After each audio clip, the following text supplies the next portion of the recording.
За, эрхэм гишүүдээ өнөө шинэ 30 жилийг эхлүүлэх гээд байгаа шинэ парламент анхны төсвөө хилэлцэж байна. Тэгэхээр та бид бүрэн эрхийнхаа хугацаанд ердөө 4 удаа энэ ажлыг хийнэ.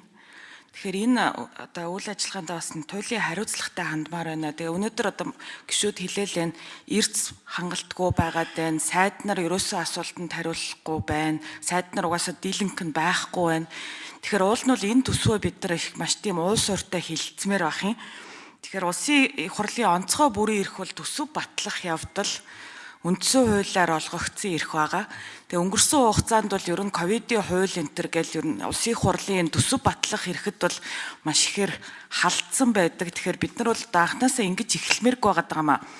Тэгэхээр бол энэ төсвийн хилцүүлгийг бол маш уул суурьтай хийгээд за тэгээ төсвийн ерөнхийлөн захирагч нар сайд нар өөрсдийнхөө салбарт дээр тавигдсан зүйлүүдэд бас энэ байнгын хороодороо дамжуулт гэсэн чинь одоо гишүүд бас тусдаа танилцуулаад энэ төр явмаар байна. Тэгээ энэ парламентэд чинь цоо шинээр сонгогдсон 80 гишүүн байгаа штэ анхны төсвөө бас хилцэж байгаа. Тэгэхээр ингэж явах нь одоо бас зөв гэж үзэж байна. Тэгээд нөгөөтэйгөр бас өмнөх парламент бол хууль тогтоох үйл ажиллагаандаа бол маш одоо муу одоо хариуцлагагүй ханджээ гэдгийг бол одоо онцгойлон протокол тэмдэглүүлэхийг хүсэж байна. Яагаад вэ гэхээр төсвийн одоо өмнөх жилийн төсвийн гүйцэтгэлийг бол ерөөсөө хилцээгүй орхигдуулсан байсан. За мөн одоо энэ 25 оны жилийн төлөвлөгөөг бас хилцээгүй орхигдуулсан байсан. За энэ бүх ажил одоо энэ дээр өнөөдөр бидний нуруунд дээр ирээд тэгээд энэ цаг хугацааны хувьд ч гэсэндээ цаглбар нь айгуу сонин явж байна. За тэгэхээр би бол надад энэ хит хитэн сайд нараас юм асуумаар байгаа даа. Тэгээд салбар хариуцсан сайд нар нь байдгүй. За нэгдүгээрт эрчим хүчний салбар дээр бол одоо бас нэлээх мөнгө тавигдчихж байгаа. Тэгээд сая 24 оны төсвийн тодтгол дээр эрчим хүчний үн тарифыг чөлөөлөх шилжилтийн зардал гэ 131.1 тэрбум төгрөг тавигдсан. За тэгээд одоо энэ шинэ төсөв дээр болохоор эрчим хүчний шилжилт гээд бас 50 тэрбум тавигдаад ороод ирж байна. Өөрөөр хэлбэл 181.1 тэрбумаар одоо бас яг ямар зүйл зарцуулж байгаа гэдгийг болон чойжилсан сайдаас асуумаар байгаа даа. Тэгээ хоёрдугаарт төсвийн байгууллагын эрчим хүчний зардал гээд одоо нөгөө эрчим хүчний зардал тариф нэмэгдэнэ гэсэн хүлээлттэйгээр нэг юм одоо зардлаа нэмэгдүүлээд ороод ирж гин гэж ингэж ойлголоо. Тэгэхээр эрчим хүчний зохицуулах хороо бол одоо нөгөө тарифа нэмэгдүүлээгүй байгаа даа шүү дээ. Тэгэхээр яахлаарэ ингээд нөгөө нэг төр үнэн өөрчлөгдөөгүй байхад энэ төсвөө ингээд шууд батлаад явчихдсан бэ. Эрчим хүчний зохицуулах хорон тэр одоо үн тарифа нэмэгдүүлэх нь тусдаа асуудал. Тэгээ нэмэгдүүлсэний ард дээр нь эсвэл тодтогдсон ч яадагсан ч үгийг асуудлаа шийдээд явах нь зөв гэж бодож байна. Тэгээд ер нь бол энэ эрчим хүчний асуудал дээр бол манай сайд нар машин буруу бас хариуцлагагүй мэдгдлүүд хийгээд байна. 34 жил алдагдсан салбарч шиг.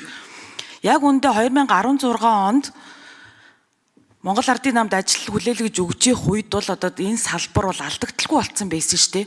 Тэнгүүт ингээд бүх юмыг одоо ингээд нэг үгүйсгээд өнгөрсөн 8 жилийн алдаа дутагдлаа ингэж нэг юм цайруулсан зүйл хийгээд байна.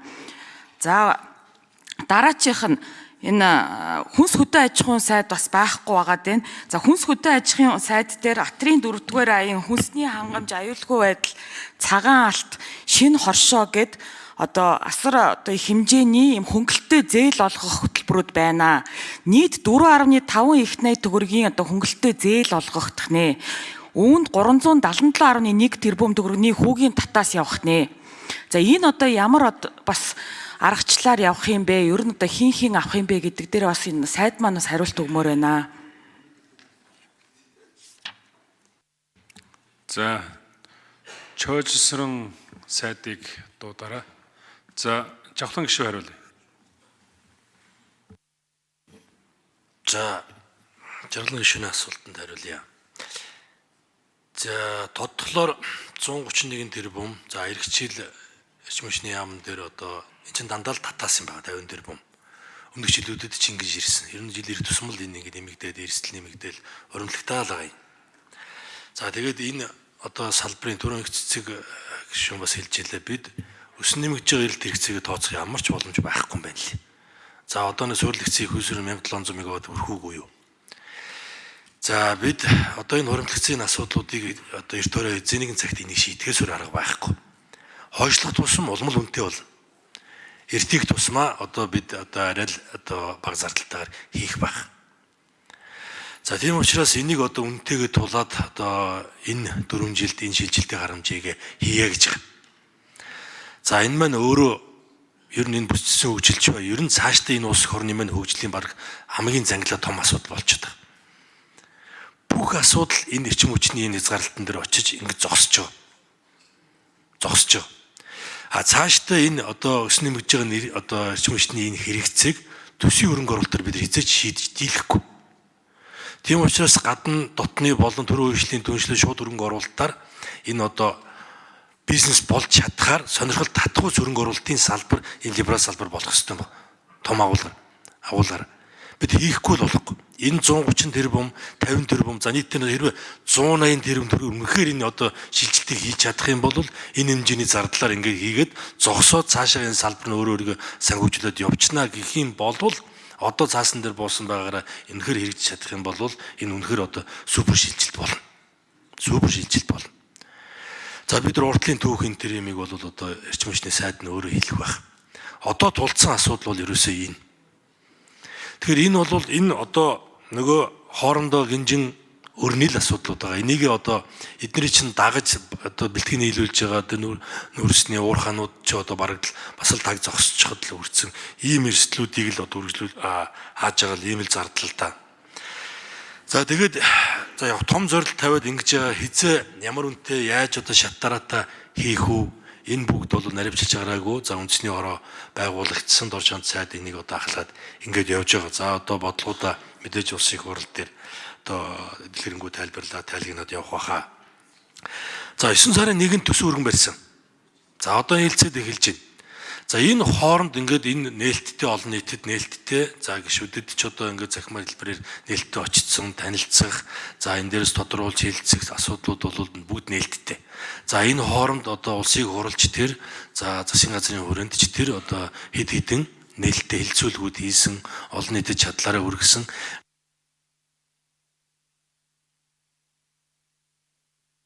За нэмэлт хариулт. Шин зохицуулт шин одоо цаглбарын хувьд одоо цоо шин зүйл байлаа. Зөвөр одоо энэ жил тэгээд өнгөрсөн 100 бол олон юм давхардлаа шүү дээ. Тэгээд хилцүүлэг хийх цаг хугацаа за тэгээд нэлээд хязгаарлагдал байсан. Тэгэхдээ энийг одоо цаашдаа улам одоо хичээгээд одоо хэдийгээр яг амралтын сезон төсөв одоо төлөвлөх ийм цаг хугацаа давхарцсан хэдий ч одоо тэгэл чадлаараа л одоо энэ дээр төсвөө боогоод хилцүүлэг хийгээд ингээд одоо явах шаардлагатай гэдэг нь одоо харагдаж байгаа. За өнсөдөө аж ахуйн хүн байх ганц ч хүн байхгүй мó. Энэ хэрэгжилтэн дээр нэлээд нарийн юм асуугаад шүү дээ. За ямар ч хэлсэн зөв яг би өөрсдийнхөө мэдээллийн хүрээнд хариулж жаргалан гişүний асуултанд. За төсөв бол өөр үржүүлэгч. За өмнө нь бол жижиг дунд үйлдвэрлэлийн сан яаж явдаг байсан бэхээр дандаа төсвөө санхүүжигдээд тэр санхүүжигдсэн төсвийн хэрэндээ зээл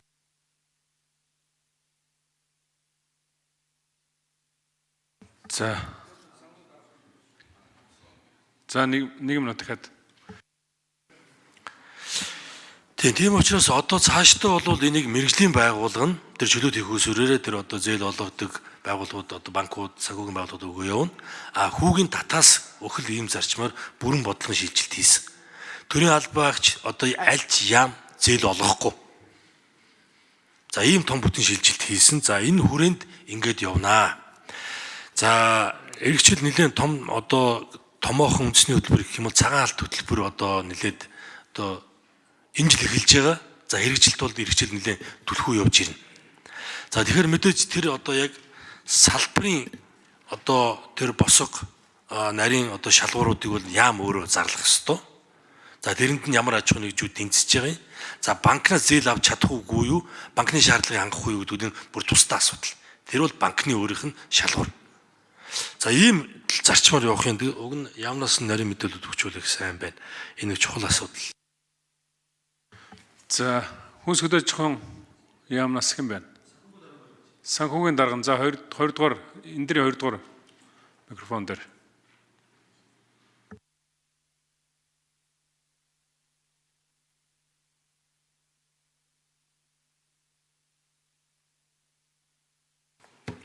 За хүнс хөдөлж аж ахуйн хөнгөлөлтийн яамнаас санхүү хөрөнгө оруулалтын тулга.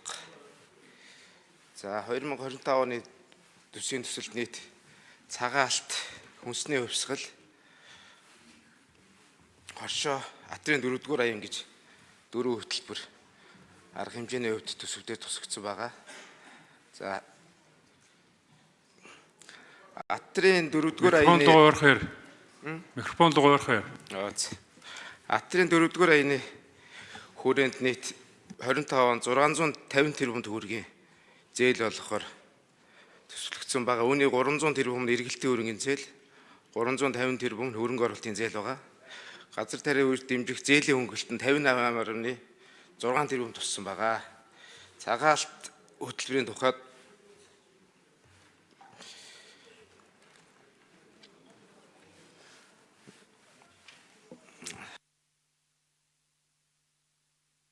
За 1 минут нэмж өгье.